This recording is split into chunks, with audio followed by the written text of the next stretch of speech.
ఇక నాగర్ కర్నూలు జిల్లాలో పెను ప్రమాదం తప్పింది. మంత్రుల పర్యటనలో అపశృతి చోటు చేసుకుంది. కలెక్టరేట్ కార్యాలయ ఆవరణలో అగ్ని జ్వాలాలు ఎగిసిపడ్డాయి. అయితే మంత్రి పొంగులేటి హెలికాప్టర్ ల్యాండ్ అయ్యే టైంలోనే మంటలు వ్యాపించారు. దీంతో ఒక్కసారిగా జిల్లా అధికార యంత్రాంగం అప్రమత్తమైంది. హుటాహుటిన అగ్నిమాపక సిబ్బంది మంటలను అదుపులోకి తీసుకొచ్చారు. హెలికాప్టర్ ప్రాంగణ సమీపంలోనే మంటల వ్యాప్తి చెందడంతో అక్కడున్న వారంతా ఆందోళన చెందారు. ఎలాంటి ప్రమాదం జరగకపోవడంతో అందరూ ఊపిరి పీల్చుకున్నారు.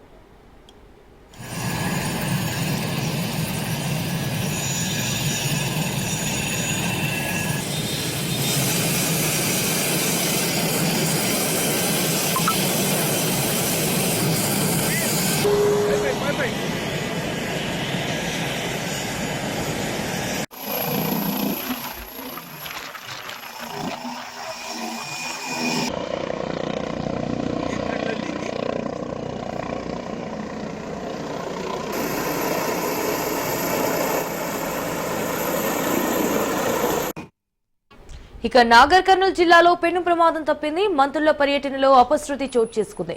కలెక్టరేట్ కార్యాలయ ఆవరణలో అగ్ని జ్వాలాలు ఎగిసిపడ్డాయి. అయితే మంత్రి పొంగులేటి హెలికాప్టర్ ల్యాండ్ అయ్యే టైంలోనే మంటలు వ్యాపించాయి.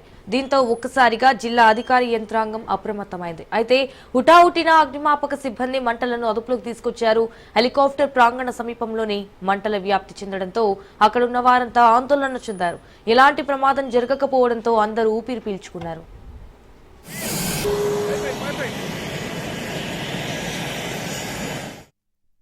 రైట్గా ఇన్సిడెంట్ కి సంబంధించి మరిన్ని డీటెయిల్స్ మా ప్రతినిధి సాగర్ ఫోన్ ద్వారా అందిస్తారు. సాగర్, ఇన్సిడెంట్ ఎలా జరిగింది? రైట్, ఏదైతే భూభారతి చట్టం 2025 పై అవగాహన కల్పించేందుకైతే గద్వాల జిల్లాకు వెళ్లిన మంత్రులు పొంగులేటి శ్రీనివాస్ రెడ్డి, ఎంపీ మల్లు రవి తిరిగి నాగర్ కర్నూలు కి హెలికాప్టర్ లో రావడం జరిగింది. అయితే నాగర్ కర్నూలు కలెక్టరేట్ మైదానం ఆవరణలో అయితే ఈ హెలిప్యాడ్ ను అయితే ఏర్పాటు చేయడం జరిగింది. ఇక్కడ కాస్త పెను ప్రమాదం తప్పిందని కూడా చెప్పుకోవచ్చు. ఎందుకంటే ఇక్కడికి కూడా అవగాహన సభ కోసం హెలికాప్టర్ లో వచ్చిన శ్రీనివాస్ రెడ్డి, మల్లు రవి, సంపత్ కుమార్ అక్కడ ల్యాండింగ్ చేస్తున్న వేళైతే అనూహ్య పరిణామాలు చోటు చేసుకున్నాయి. ఎందుకంటే ల్యాండింగ్ సిగ్నల్ కోసం అయితే సెక్యూరిటీ సిబ్బంది అంతా కూడా ఒకసారిగా బుల్లెట్ ను పైకి ఫైర్ చేశారు. ఫైర్ చేసిన బుల్లెట్ అంతా కూడా తిరిగి కిందికి పొడి గడ్డిలో పడి ఉండడంతో ఒకసారిగా కూడా అదంతా కూడా మంటలు చెలరేగిన పరిస్థితి కూడా కనిపించింది. కింద పూర్తిగా పొడిగడ్డి ఉండడంతో మంటలు చెలరేగాయి. మంటలు చెలరేగడంతో ఒకసారిగా అప్రమత్తమైన అధికారులంతా కూడా ఫైర్ సిబ్బందికి సమాచారం ఇచ్చి పూర్తిగా అక్కడ ఫైర్ ఇంజన్లతో పూర్తిగా మంటలు అయితే అదుపులోకి తీసుకొచ్చారు. హెలికాప్టర్ కి కేవలం కొద్ది దూరంలోనే ఉండడంతో అధికారులు కూడా ఒకసారిగా ఆందోళన చెందినట్లు ఒకటి తెలుస్తుంది. ఎందుకంటే ఈ అపాయం జరిగితే చాలా పోలీసుల వైఫల్యమే కారణంగా జరిగిందంటూ కూడా ఆరోపణలు కూడా వినిపిస్తాయంటూ కూడా వాళ్ళు ఒకసారిగా అదంతా కూడా అదుపులోకి తీసుకొచ్చారు. దీనికి సంబంధించి కూడా ఇప్పటికీ ఎటువంటి ప్రాణాపాయం జరిగిపోయినా కూడా కలెక్టరేట్ కార్యాలయ ఆవరణలో ఇటువంటి ఘటన జరగడం ఇటు భద్రతా విభాగాల వైఫల్యాన్ని వెలికి తీసిందంటూ కూడా అక్కడున్న కొంతమంది చెప్పుకొస్తున్న పరిస్థితి కూడా కనిపిస్తుంది. Sanjay. Right Sagar, thank you for the updates.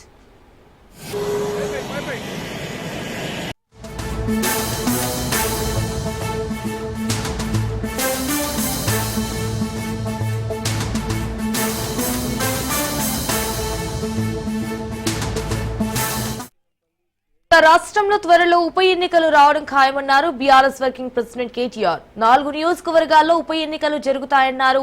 Rajendranagar, Khairatabad, Patancheru, చెవెళ్లలో బై ఎలక్షన్స్ వస్తాయన్నారు. హైదరాబాద్ బీఆర్ఎస్ శ్రేణులు సిద్ధంగా ఉండాలన్నారు.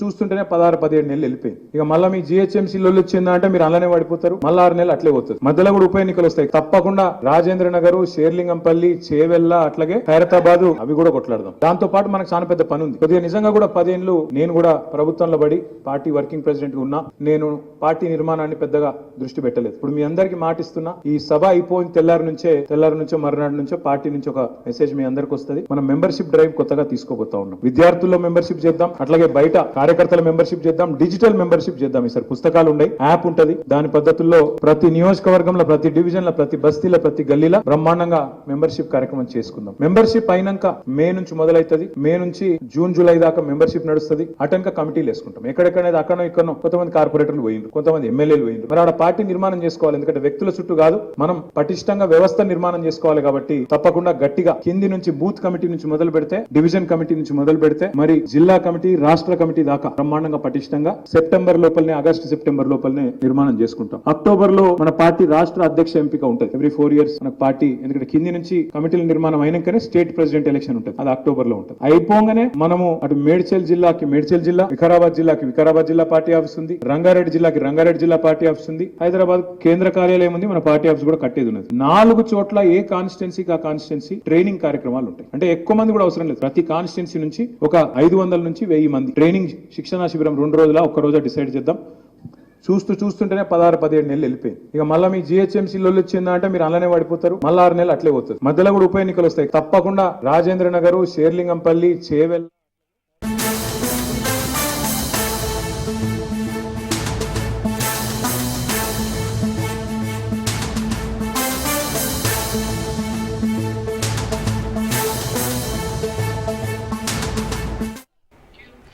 విశాఖ మేయర్ పీఠం కూటమికి దక్కింది. అయితే వైసీపీ ఈ అవిశ్వాసంలో పోరాడి ఓడిందని చెప్పాలి.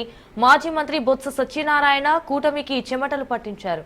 2 నెలలు కష్టపడి మేయర్ పీఠం దించడానికి కూటమి విశ్వ ప్రయత్నాలు చేసింది. చివరకు బోటాబోటీ 74 మంది సభ్యులతో కూటమికి మేయర్ పీఠం దక్కింది. అయితే ఇది కేవలం 10 నెలల పదవి మాత్రమే. దీనికోసం సింగపూర్, మలేషియాకు కార్పొరేటర్లు తరలించారు. విదేశాల్లో వీర విహారం చేసి వచ్చారు. ఎట్టకేళ్లకు నిన్న రాత్రి చేరుకున్న కార్పొరేటర్లు కౌన్సిల్ మీట్లు పాల్గొన్నారు. అయితే మేయర్ పై అవిశ్వాసంలో అధికార పార్టీ నెగ్గింది. ఒక్క కార్పొరేటర్ మిస్ అయినా కోరం సంఖ్య సరిపోయేది కాదు. మేయర్ మీద అవిశ్వాస తీర్మానం నెగ్గేది కాదు. కానీ చివరిలో బిహార భాస్కర్ రావుతో పాటు భార్య, మరదలు 2 కార్పొరేటర్లు అండ్ గాజువాక మాజీ ఎమ్మెల్యే తిప్పల నాగిరెడ్డి కుమారుడు వంశీరెడ్డి, మాజీ మంత్రి ఆవంతి శ్రీనివాస్ కూతురు వైసీపీకి రాజీనామా చేయడంతో టీడీపీ కూటమికి కలిసొచ్చింది. చివరికారికి చావు బతుకుల మధ్య మ్యాజిక్ ఫిగర్ 74 చేరుకుంది.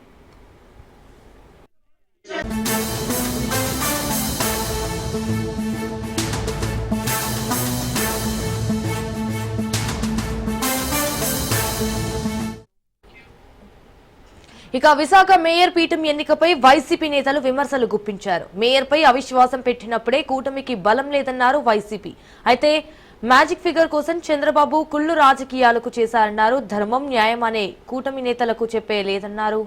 విశాఖ ప్రజలు విశ్వాసం గెలవలేదని చెప్పుకొచ్చారు.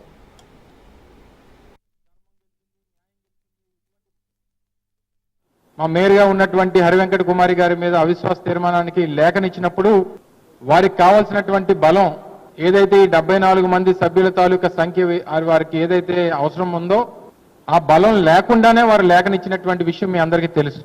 అంటే ఏ ఉద్దేశంతో మీరు ఆ రోజు లేఖనిచ్చారు? ఏదో రకంగా ప్రలోభ పెట్టో, బెదిరించో, భయపెట్టో, అవసరమైతే కిడ్నాప్ చేసో మా దగ్గర ఉన్నటువంటి సభ్యుల్ని లాక్కొని ఈ మ్యాజిక్ ఫిగర్ ని చేరుకునేటువంటి దానికి మేము ప్రయత్నం చేస్తాం అన్నటువంటి ఉద్దేశంతోనే మీరు చేసినట్టుగా కనబడతా ఉంది. ఎన్నిక ప్రక్రియ జరిగిన తర్వాత కొంతమంది పెద్ద మనుషులు మాట్లాడినటువంటి మాటలు చూసాం. ధర్మం గెలిచింది, న్యాయం గెలిచింది, ఇటువంటి మాటలు మీరు మాట్లాడేటువంటి దానికి అర్హత లేదు. మీకు పెద్ద పెద్ద మాటలు మాట్లాడి ధర్మం గురించి, న్యాయం గురించి మాట్లాడేటువంటి నైతిక హక్కు స్థానికంగా ఉన్నటువంటి కొంతమంది ప్రజాప్రతినిధులు, శాసనసభ్యులు, పార్లమెంట్ సభ్యులు మాట్లాడారు. మీరు ఆ తాలూకా నైతిక హక్కును కోల్పోయారనేటువంటి విషయాన్ని తెలియజేస్తా ఉన్నాం. మీరు ఈ రోజు గెలిచింది మేయర్ మీద పెట్టినటువంటి అవిశ్వాసాన్ని గెలిచారు తప్ప విశాఖపట్నం నగర ప్రజల తాలూకా విశ్వాసాన్ని ఈరోజు తెలుగుదేశం పార్టీ, మిగిలినటువంటి కూటమి పార్టీలు కోల్పోయారనేటువంటి విషయాన్ని తెలియజేస్తా ఉన్నా. మా మేయర్గా ఉన్నటువంటి హరివెంకట కుమారి గారి వైస్రాయ్ హోటల్ రాజకీయాలకు చంద్రబాబు నాంది పలికారన్నారు కన్నబాబు. అవిశ్వాసం కోసం కూటమి పెద్దలు కోట్లు ఖర్చు పెట్టారన్నారు. బీసీ మహిళను గద్దె దింపిన నాయకుడు చంద్రబాబు అని విమర్శించారు. ఇటు 74 మెజార్టీ కోసం ఎన్నో కుట్రలు చేశారన్నారు. విప్ను దక్కించిన వారిపై చర్యలు తీసుకుంటామన్నారు.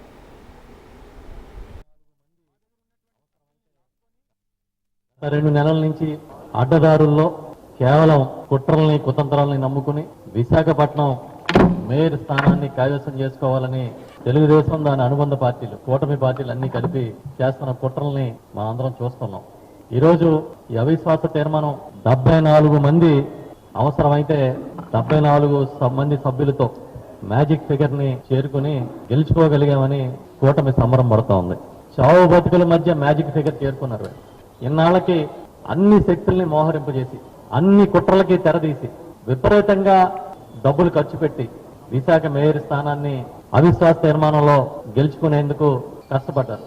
విలువలు లేవు, విశ్వసనీయత లేదు. మేము ఏం చేసినా కూడా మమ్మల్ని ఆమోదించే మా సొంత ప్రచార సాధనాలు ఉన్నాయన్న ఒకే ఒక కారణంగా చంద్రబాబు నాయుడు గారు ఇవాళ విచ్చలవిడి రాజకీయం చేస్తా ఉన్నారు. 74 కావాలి, 74 వచ్చినాయి. ఆ రోజుల్లో మున్సిపల్ ఎన్నికలు జరిగినప్పుడు జగన్మోహన్ రెడ్డి గారు ముఖ్యమంత్రిగా ఉన్నప్పుడు మెజారిటీ స్థానాలు గెలిచి 1-2 మున్సిపాలిటీలు తెలుగుదేశం పార్టీకి మెజారిటీ వస్తే వాటిని కూడా కనుసైగతో గెలుచుకునే అవకాశం ఉన్న స్థానిక ఎమ్మెల్యేలకి నాయకులకి ఆ రోజు మా నాయకుడు జగన్మోహన్ రెడ్డి గారు చాలా స్పష్టమైన ఆదేశాలు ఇచ్చారు. ఎక్కడ ఎవరిని ప్రలోభ పెట్టొద్దు, ఎన్నికల ప్రక్రియని గౌరవించండి, 198% గెలిచాం, 1-2 పోతే నష్టం లేదని చెప్పి ఒక మెసేజ్ ఇచ్చారు. గత 2 నెలల నుంచి అడ్డదారుల్లో కేవలం